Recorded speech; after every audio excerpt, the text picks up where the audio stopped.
Hello everyone, welcome to my channel. আশা করি তোমরা সবাই ভালো আছো। আজকে এমন একটি মুভি এক্সপ্লেন করতে যাচ্ছি যে মুভিতে হিজিন আর সোহান নামে দুই যমজ বোন ছিল। আর সেই দুই যমজ বোন থেকে একটি বোনকে একটি কোম্পানির সিইও তাকে কন্ট্রাক্টে বিয়ে করে নেয়। আর সেই কন্ট্রাক্টের বিয়েটা ধীরে ধীরে ভালোবাসায় পরিণত হতে থাকে। আর তাদের ভালোবাসা দেখে তার দ্বিতীয় যমজ বোনটি অনেক জেলাস ফিল করতে থাকে। আর সে চায় তার বোনের হাজবেন্ডকে নিজের করে পেতে। এখন সেই মেয়েটি কি পারবে তার ভালোবাসার মানুষকে আটকে রাখতে, নাকি তার যমজ বোনটি তার ভালোবাসার মানুষকে ছিনিয়ে নেবে? দেখতে হলে গল্পের শেষ পর্যন্ত সাথেই থাকো। তো চলো আর দেরি না করে শুরু করা যাক। গল্পের শুরুতেই আমরা আমাদের হিরোকে দেখতে পাই, যার নাম জিচেন। জিচেন একটি বড় কোম্পানির সিইও। সে তার গাড়িতে করে অফিসে যাচ্ছে। আর এর অপর পাশে আমরা আমাদের হিরোইনকে দেখতে পাই, যার নাম সোহান। সোহান একটি লাইভ করছিল এবং সাজুগুজু করে, এবং সে লাইভটা শেষ করে সে তাড়াতাড়ি করে সে তার চাকরি ইন্টারভিউর জন্য বাড়ি থেকে বের হয়ে যায়। এবং সে রাস্তায় অনেক তাড়াহুড়া করছিল, কারণ তার যদি দেরি হয়ে যায় তাহলে সে চাকরিটা পারবে না। এরপরে সে একটি ভুল কোম্পানিতে গিয়ে পৌঁছায়, যেখানে সে ইন্টারভিউ দিবে। সে আসলে অন্য জায়গায় ইন্টারভিউ দিবে, কিন্তু সে ভুল ক্রমে অন্য জায়গায় এসে পড়েছে ইন্টারভিউ দেওয়ার জন্য। এরপরে সোহান যখন সেই কোম্পানিতে যায়, তখন একটি অ্যাসিস্ট্যান্ট এসে তাকে জানায় যে তোমার ইন্টারভিউ নেবে মিস্টার জিচেন। আসলে সোহান যে কোম্পানিতে এসেছে চাকরি ইন্টারভিউ দেওয়ার জন্য, সেই কোম্পানিতে ফেক গার্লফ্রেন্ডের ইন্টারভিউ নেওয়ার আয়োজন করা হয়েছে। আর এটা সোহান জানতোই না, আর সে উল্টো অন্য কোম্পানিতে এসে পড়েছে চাকরি ইন্টারভিউ দেওয়ার জন্য। এরপরে সোহান যখন ইন্টারভিউ দেওয়ার জন্য ভেতরে ঢুকে, তখন আমাদের হিরো জিচেন তো এক দৃষ্টিতে তার দিকে তাকিয়ে থাকে। জিচেন সোহানকে বলে, এখানে লাইভ স্ট্রিং এর কোনো ইন্টারভিউ নেওয়া হচ্ছে না, এখানে চাকরি ইন্টারভিউ নেওয়া হচ্ছে। আর চাকরিটা হচ্ছে দিনরাত 24 ঘন্টা আমার সাথে তোমাকে থাকতে হবে। এটা শুনে সোহান বলে, আমি নিজেকে বিক্রি করতে এখানে আসিনি, আমি এখানে চাকরি করতে এসেছি। এখানে একটা কথা বলে রাখি, জিচেনের দাদি খুবই অসুস্থ। সে মৃত্যুর আগে সে চায় তার নাতির বিয়েটা দেখে যেতে। তার জন্য তার দাদিকে খুশি করতে সে একটি মেয়েকে ফেক গার্লফ্রেন্ড বানাবে আর তাকে বিয়ে করবে। কিন্তু জিচেন তো আসলে চায় না কাউকে বিয়ে করতে, তার জন্য তাকে এটা করতে হচ্ছে। এর পরের সিনে আমরা দেখতে পাই জিচেন তার অফিসের সব কাজ শেষ করে বাসায় যাওয়ার জন্য গাড়ি পার্কিং লাইনে সে গাড়ির ভিতরে বসেছিল। আর তখনই সেখানে সোহান চলে আসে। সোহানের খুব গরম লাগছিল, তাই সে আশেপাশে দেখে কেউ নেই এবং সে জামা কাপড় চেঞ্জ করবে এখানেই। আর জিচেন যখন এইসব দেখে, আর সে সাথে সাথে লক্ষ্য করে এখানে একটি সিসি ক্যামেরা লাগানো আছে। তাই সে সোহানকে বারণ করার জন্য গাড়ির দরজা খুলে, আর গাড়ির দরজার সাথে লেগে সোহান পড়ে যাচ্ছিল। আর তখনই জিচেন তাকে ধরতে যাবে, উল্টো সে তার উপরে পড়ে যায়। আর এতে তাদের ফার্স্ট কিস হয়ে যায়। এর পরের দৃশ্যে আমরা সোহানকে তার বেস্ট ফ্রেন্ড অ্যানার সাথে দেখতে পাই। তারা দুজনে একটি হসপিটালের সামনে ছিল। আর সেই হসপিটালে সোহানের মা অ্যাডমিট ছিল, কারণ তাকে অনেক ইমার্জেন্সি ভাবে প্লাস্টিক সার্জারি করতে হবে।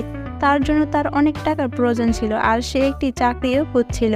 আর তখনই আমরা দেখতে পাই একটি লোক ইচ্ছাকৃতভাবে একটি কারের সামনে আসে, আর ইচ্ছাকৃতভাবে সে অ্যাক্সিডেন্ট হওয়ার নাটক করছিল। আর সেই কারের ভিতরে ছিল জিচেনের দাদি। আর লোকটা বলে, আপনারা আপনাদের কার দিয়ে আমাকে অ্যাক্সিডেন্ট করেছেন, আমি এতে অনেক ব্যথা পেয়েছি, তাই আপনারা আমাকে ক্ষতিপূরণ হিসেবে কিছু টাকা দিবেন। লোকটির এইসব নাটক দেখে সোহান সেখানে চলে যায়, আর সে লাইভ করার অ্যাক্টিং করে। লাইভে সে বলতে থাকে এখানে এই মহিলাটি কার অ্যাক্সিডেন্টের নাটক করছে, আর সে মিথ্যা অপবাদ ছড়াচ্ছে। এইসব শুনে তো লোকটি অনেক ভয় পেয়ে যায়, আর সেখান থেকে চলে যায়। এরপরে জিচেনের দাদি সোহানকে থ্যাংক ইউ জানায়, আর প্রথম দেখাতে সোহানকে তার খুব ভালো লেগে গেছে। এর পরের সিনে আমরা দেখতে পাই জিচেনের দাদির সেক্রেটারি জিচেনের আর সোহানের সেই কিস করার ছবিটি জিচেনের দাদিকে দেখায়। এতে জিচেনের দাদি অনেক খুশি হয়ে যায়, কারণ সে মনে করে এই মেয়েটি মনে হচ্ছে জিচেনের গার্লফ্রেন্ড। এরপরে জিচেন যখন বাসায় ফেরে, জিচেনের দাদি বলে, তোমার গার্লফ্রেন্ডের সাথে আমার পরিচয় করে দিবে না? জিচেন তখন সেই ছবিটা দেখে অনেক লজ্জায় পড়ে যায়, আর তার দাদির কথার উত্তরে সে বলে কখনোই না। এটা শুনে তার দাদি অনেক অসুস্থ হয়ে যায়। এরপর তার দাদি যখন একটু সুস্থ হয়ে ওঠে, তখন জিচেন তার দাদিকে কথা দেয় সে এই মেয়েটিকে এই বাড়িতে নিয়ে আসবে, আর তার দাদির সাথে সে তাকে পরিচয় করিয়ে দিবে। এরপরে জিচেন তার অফিসের ম্যানেজারকে বলে সকল ইনফরমেশন এনে দিতে সোহানের ব্যাপারে, এবং ম্যানেজার সোহানের ব্যাপারে সকল ইনফরমেশন এনে দেয়। সাথে সে এটাও বলে মেয়েটি ডিজাইনিং জুতা অনেক পছন্দ করে, আর সে পার্টি করতে খুবই পছন্দ করে। এরপরে আমরা সোহানের মতো দেখতে একটি মেয়েকে দেখতে পাই যার নাম হিজিন। আসলে হিজিন আর সোহান ছিল দুই যমজ বোন। হিজিন একটি শপিং মলে জুতা কিনছিল আর সে সেলসম্যানদের সাথে অনেক খারাপ ব্যবহার করছিল। হিজিনের ব্যবহার ছিল খুবই খারাপ আর সে পার্টি করতে খুবই পছন্দ করত আর সে জুতা কিনতে খুবই পছন্দ করত। আসলে হিজিনের ব্যাপারে সকল ইনফরমেশন জিচেনের ম্যানেজার জিচেনকে এনে দিয়েছিল। এরপরে হিজিনের ফোনে একটি কল আসে আর সেই কলটা পেয়ে হিজেন জিচেনের সাথে দেখা করতে যায়। জিচেন একটি কন্ট্রাক্ট পেপার দিয়ে বলে, তুমি 1 মাসের জন্য আমার গার্লফ্রেন্ড হয়ে যাও। যদি তুমি এটা করো তাহলে তার বদলে আমি তোমাকে অনেক টাকা দিব। আর তুমি চিন্তা করো না, এটা তো তোমার চাকরির মতোই হবে। আর হিজেন তখন বুঝে যায় জিচেন হয়তো তাকে সোহান ভেবে এইসব কথা বলছে। আর সেই টাকার কথা শুনে সাথে সাথে সেই কন্ট্রাক্ট পেপারটিতে সে সাইন করে দেয়।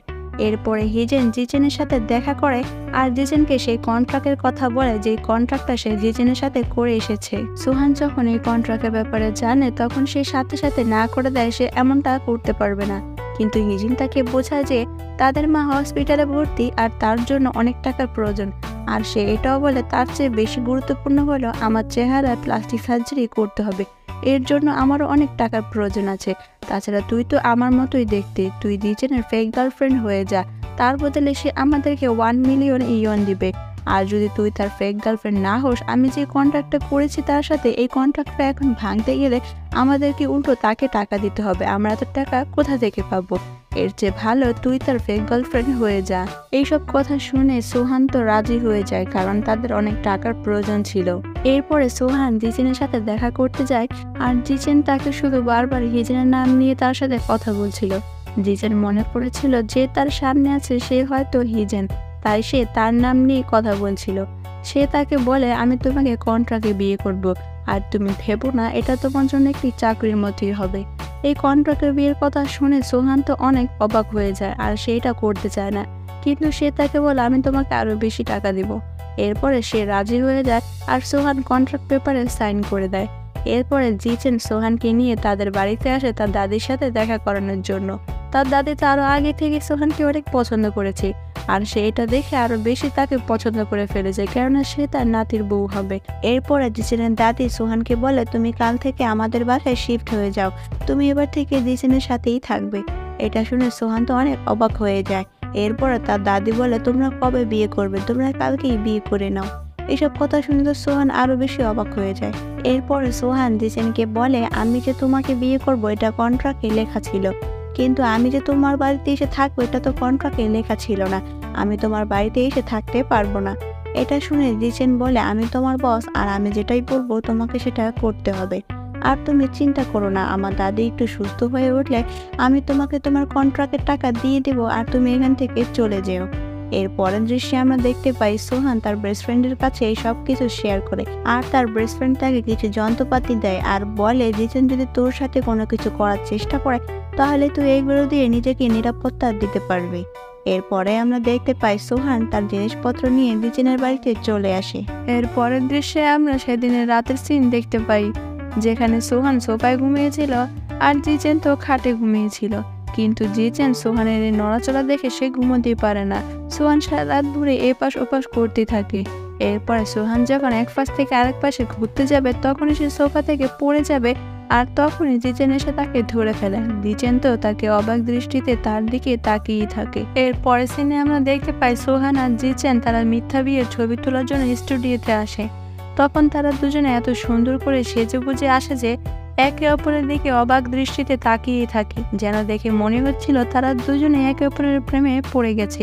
তারা যেসব পোজ দিয়ে ছবি তুলছিল সেই সব পোজ ক্যামেরাম্যানের একদম ভালো লাগছিল না, তাই ক্যামেরাম্যান বলে, আপনারা কিস করুন তাহলে আপনাদের ছবিগুলো সুন্দর আসবে। তখন তারা কিস করতে চাইছিল না। এরপর দুটি স্টাফ এসে তাদেরকে জোর করে কিস করায় আর ক্যামেরাম্যান ছবি তুলে ফেলে আর সেই ছবিটাই তাদের বাসায় তারা সেট আপ করে নেয়। এরপর জিচেনের দাদি বলে, তোমরা তো বিয়ে করে নিয়েছো, এবার তাড়াতাড়ি করে তোমরা আমাকে একটি নাতি বা নাতনি দাও। এই কথা শুনে সোহান তো অনেক অবাক হয়ে যায়।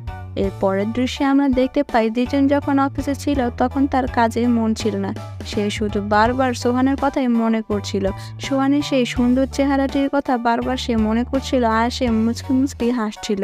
এর পরের সিনে আমরা দেখতে পাই জিচেনের দাদি একটি প্ল্যান করে তাদের দুজনকে রোমান্টিক হওয়ার জন্য। এরপরে সে একটি খাবারের মধ্যে কিছু একটা মিশিয়ে দেয় যাতে করে তারা দুজনে রোমান্টিক হয়ে ওঠে আর সে তাড়াতাড়ি করে একটি নাতি বা নাতনি পেয়ে যায়। এরপরে সেই খাবারটা জিচেনের দাদি সোহানকে দেয় আর বলে তুমি আর জিচেন একসাথে মিলে খেও। এরপরে তারা সেখান থেকে চলে যায়। এরপরে জিচেনের বাড়িতে আসতে অনেক লেট হয়ে যায় যার কারণে সোহানের অনেক খিদে পেয়ে যায়। এরপরে সোহান একাই সে পুরো খাবারটা খেয়ে ফেলে আর খাওয়ার পরে তার একটু মাতাল মাতাল লাগছিল। এরপরে জিচেন যখন বাড়িতে আসে তখন সে একটু দেখে সোহান কেমন যেন মাতালের মতো করছে। এরপরে সোহান তো পুরোই পাগলামির মতো শুরু করে দেয় তাকে নিয়ে এবং তাকে এই পাগলামি অবস্থা তাকে একটি কিসও করে ফেলে। আর জিচেন তো এটা দেখে পুরোই অবাক। পরের সিনে আমরা দেখতে পাই জিচেন সোহানকে নিয়ে একটি জার্মানি ক্লায়েন্টের সাথে মিটিং করতে যায়। আসলে জিচেন মনে করেছে সোহান হয়তো জার্মানি ভাষা বুঝে, কিন্তু আসলে সোহান তো জার্মানি ভাষা বুঝে না, বুঝে আসলে হলো তার বড় বোন হিজেন। এরপর সোহান তার কানে একটি হেডফোন লাগিয়ে নেয় যাতে করে হিজিনের সাহায্যে সে জার্মানি ভাষা বুঝতে পারে আর যাতে করে জার্মানি ক্লায়েন্টের সাথে সে মিটিংটা করতে পারে আর জিচেনকে সেই মিটিংটা বোঝাতে পারে। আর তখনই সেখানে একটি ছেলে আসে যার নাম ফু। ফু হচ্ছে সোহানের ফ্রেন্ড। এটা দেখে সোহান তো অনেক অবাক হয়ে যায় যে ফু এখানে কি করছে।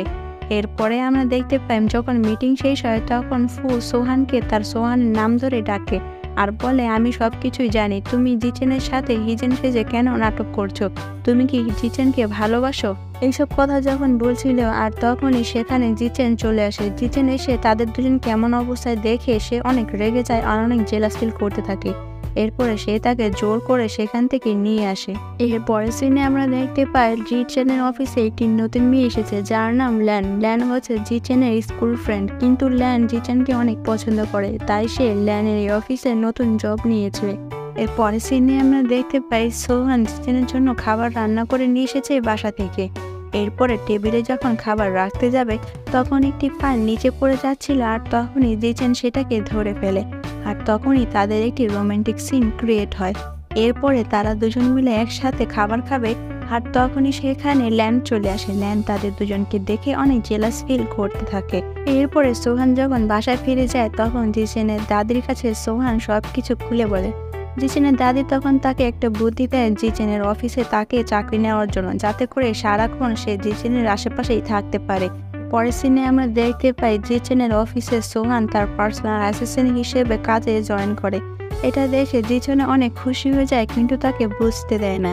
এর পরের দৃশ্যে আমরা দেখতে পাই ল্যান জিচেনের কাছে এসে অসুস্থ হওয়ার নাটক করে আর সে বলে তুমি যেদিন থেকে আমাকে ছেড়ে চলে গেছো সেদিন থেকে আমি অসুস্থ হয়ে পড়েছি আর প্রতিদিন আমাকে ওষুধ খেতে হয়। আর তখনই সেখানে সোহান চলে আসে। সোহান তাদের দুজনকে এভাবে দেখে সে অনেক জেলাস ফিল করতে থাকে। এরপরে সে সরাসরি গিয়ে জিচেনকে লিপ কিস করে। এর পরের দৃশ্যে আমরা দেখতে পাই সোহান কোনো একটা কাজের জন্য জিচেনের ডয়ারে হাত দেয় আর তখন সেখানে একটি বক্স দেখতে পায়। সেই বক্সটির ভিতরে দুটি ছেলের ছবি দেখতে পায়। তখন সোহান জিচেনকে এই ব্যাপারে জিজ্ঞাসা করে, কিন্তু জিচেন এই ব্যাপারে তাই কিছু বলতে চাইছিল না, কিন্তু সে তাকে ফোর্স করছিল এই ব্যাপারে কিছু বলার জন্য। এতে জিচেন অনেক রাগ হয়ে যায় তাই সোহান তার উপরে রেগে গিয়ে বাড়ি থেকে চলে যায়। এরপরে সেদিন অনেক রাত হয়ে যায় আর প্রচুর বৃষ্টি হচ্ছিল, কিন্তু সোহান বাড়িতে ফিরছিল না। এরপরে জিচেন তাকে খোঁজার জন্য বাইরে বের হয় আর সে দেখে সে একটি জায়গায় বসে রয়েছে। এরপর সে সেখানে আসে আর তাকে সরি বলে। জিচেনের সরি বলাতে সোহানের রাগ ভাঙে না। সোহান তাকে বলে তুমি চাইলে আমার সাথে সবকিছু শেয়ার করতে পারো। জিচেন তখন মন খারাপ করে বলে তুমি যে ছবিটি দেখেছো সেই ছবিটির ভেতরে একজন আমি আর একজন হচ্ছে আমার ভাই। ছোটবেলা আমাকে বাঁচাতে গিয়ে আমার ভাই কার অ্যাক্সিডেন্ট করে মারা যায়। এরপর থেকে আমার বাবা মা তার শোকে তারাও মারা যায়। এরপর থেকে আমি শুধু একা। এরপর সোহান ইমোশনাল হয়ে বলে কোথায় তুমি একা, তোমার পাশে তোমার দাদি আছে আর এখন তো আমিও আছি। এরপরে তারা দুজন দুজনকে কিস করে। এর পরের সিনে আমরা জিচেন আর ল্যানকে দেখতে পাই। জিচেন ল্যানকে বলে তুমি কিভাবে তোমার মনে আমার জন্য ফিলিংস তৈরি করলে, আমি তো তোমাকে ওইসব চোখে দেখি না, আমি তোমাকে ফ্রেন্ড হিসেবে দেখি, তাছাড়া আমি তো সোহানকে ভালোবাসি, তুমি প্লিজ আমার আর সোহানের মাঝে এসো না। এসব কথা শুনে ল্যান তো অনেক কান্না করে ফেলে। এর পরের সিনে আমরা সোহান আর সোহানের বোন হিজিনকে দেখতে পাই। হিজিন প্লাস্টিক সার্জারি করে পুরো ফেসটাকেই পাল্টে ফেলেছে। হিজিন সোহানের কাছ থেকে 3 লাখ টাকা চায় আর সোহান বলে আমি এই টাকা তোমাকে কোত্থেকে দিব। হিজিন তখন বলে, কেন তুমি জিজেনের কাছ থেকে টাকা নিবে আর তারপরে তুমি সেই টাকাগুলো আমাকে দিবে? কিন্তু সোহান বলে, আগে বলো যে মা কোথায়? হিজিন তখন বলে, আমি মাকে এমন একটা জায়গায় রেখেছি যে তুমি কোথাও খুঁজে পাবে না, সবার আগে তুমি সেই টাকাগুলো দিবে, তাহলে আমি তোমাকে মাকে দেখতে দিব। এই কথা বলে সে এখান থেকে চলে যায়। এরপরে সোহান যখন বাড়িতে আসে তখন তার বোন হিজিনকে এই বাড়িতে দেখতে পায় আর সে জিজেনের দাদির সাথে অনেক গল্প করছে। এটা দেখে তো সে পুরোই অবাক হয়ে যায়। এরপর থেকে হিজেন জিজেনের বাড়িতে থাকতে শুরু করে। জিজেন আর সোহানের এমন ভালোবাসা দেখে আর সোহানের এমন বিলাসিতার জীবন দেখে সে অনেক জেলাস ফিল করতে থাকে। সে মনে মনে প্ল্যান করে এই সব কিছু সে কেড়ে নিবে তার বোনের জীবন থেকে। আর এরপর থেকে হিজেন যখন থেকে তাদের বাড়িতে থাকা শুরু করেছে সেদিনের পর থেকে হিজেন সবসময় জিজেনকে সিডিউস করার চেষ্টা করত। আর এরই মাঝে সোহান জানতে পারে তার মাকে খুঁজে পাওয়া গেছে। এরপরে সে তার মায়ের কাছে যায় এবং তার মাকে নিয়ে যখন এই বাসা থেকে বের হয়ে যাবে আর তখনই তার বোন হিজিন চলে আসে। হিজিনের সাথে সোহানের কথা কাটাকাটি করার এক পর্যায়ে সেখানে জিজেন চলে আসে। জিজেনকে হিজিন দেখে হিজেন নাটক করতে শুরু করে। সে বলে, তোমার সাথে আমি কন্ট্রাক্টে সাইন করেছিলাম আর তুমি আমাকে দেখে ভালোবেসেছিলে। এইসব কথা শুনে জিজেনের মাথায় অনেক রাগ উঠে যায়। এরপরে সে কোনো কথা না বলে সেখান থেকে বেরিয়ে আসে। এরপরে সোহানও তার পেছন পেছন ছুটে আর তার হাত ধরে তাকে সবকিছু বোঝানোর চেষ্টা করে, কিন্তু জিজেন তো তার কোনো কথাই শুনে না। সে উল্টো বলে, তুমি আর কখনো আমার চোখের সামনে আসবে না। এটা বলে সে এখান থেকে চলে যায় আর সোহান তো অনেক কান্না করতে থাকে। এর পরের দৃশ্যে আমরা দেখতে পাই জিজেনের ম্যানেজার জিজেনকে বলে, আপনি যার সাথে কন্ট্রাক্টে সাইন করেছেন সে হলো হেজেন, কিন্তু আপনি যাকে ভালোবেসেছেন, যার সাথে সময় কাটিয়েছেন সে হলো সোহান। আপনি সত্যি সোহানকে ভালোবেসেছেন, হেজেনকে না। এইসব কথা শুনে জিজেন হেজেনকে ফোন দিয়ে তার অফিসে ডেকে নিয়ে আসে আর সে তাকে জিজ্ঞাসা করে, তুমি সোহানকে কেন এতটা হিংসা করো? হিজেন তখন বলে, ছোটবেলা থেকে সোহানকে সবাই আদর করতো আর ওকে সবাই বেশি ভালোবাসতো। আমাকে কেউ সহ্য করতে পারতো না, এর জন্য আমি ওকেই সহ্য করতে পারি না। জিজেন তখন তাকে বলে, আমি তোমাকে অনেকগুলো টাকা দিব, সেই টাকাগুলো নিয়ে তুমি এই শহর থেকে অন্য শহরে চলে যাবে আর নিজের লাইফটাকে ভালো মতন সেট করবে। এর পরের দৃশ্যে আমরা দেখতে পাই সোহান তার মাকে নিয়ে তাদের গ্রামের বাড়িতে চলে যাচ্ছে একেবারের জন্য। তাই সে শেষবারের জন্য জিজেনের কোম্পানির সামনে আসে আর জিজেনকে ফোন করে বলে সে আর কোনোদিনও তার চোখের সামনে আসবে না, সে তার মাকে নিয়ে চলে যাচ্ছে। আর আমি সত্যি তোমাকে ভালোবেসেছিলাম আর আমি যা কিছু করেছি সব কিছু আমার মায়ের জন্য করেছি। এই কথা বলে সে ফোন কেটে দেয় আর এখান থেকে চলে যায়। এর পরের দৃশ্যে আমরা দেখতে পাই সোহান যখন বাড়িতে আসে তখন সে তার মাকে দেখতে পায় না। এতে সে অনেক চিন্তিত হয়ে যায় আর তখনই একটা চিঠি দেখে আর সেই চিঠিতে লেখা ছিল, তুমি যদি তোমার মাকে দেখতে চাও তাহলে ঠিকানা অনুযায়ী এসে পড়ো। এবং সে সেই ঠিকানা অনুযায়ী চলে যায় আর সেখানে গিয়ে দেখে অনেক লাইটিং করে অনেক সুন্দর করে একটি জায়গা ডেকোরেশন করা রয়েছে। এটা দেখে সে একটু অবাক হয়ে যায় আর তখনই আমাদের হিরো জিজেন চলে আসে একটি ফুলের তোড়া হাতে করে। সেই ফুলের তোড়া দিয়ে সে তাকে বিয়ের প্রপোজ করে আর এটা দেখে সোহান তো অনেক খুশি হয়ে যায় আর খুশিতে অনেক কান্না করে ফেলে। এরপর সে সাথে সাথে তার বিয়ের প্রপোজটা অ্যাকসেপ্ট করে নেয় আর তারা দুজনে একে অপরকে কিস করে। আর এই সুন্দর মোমেন্টের মধ্যে দিয়ে এই গল্পটি এখানেই শেষ হয়ে যায়। বন্ধুরা, আমাদের গল্পটি যদি ভালো লাগে অবশ্যই লাইক, কমেন্ট, শেয়ার আর সাবস্ক্রাইব করে আমাদের পাশেই থাকো। ধন্যবাদ।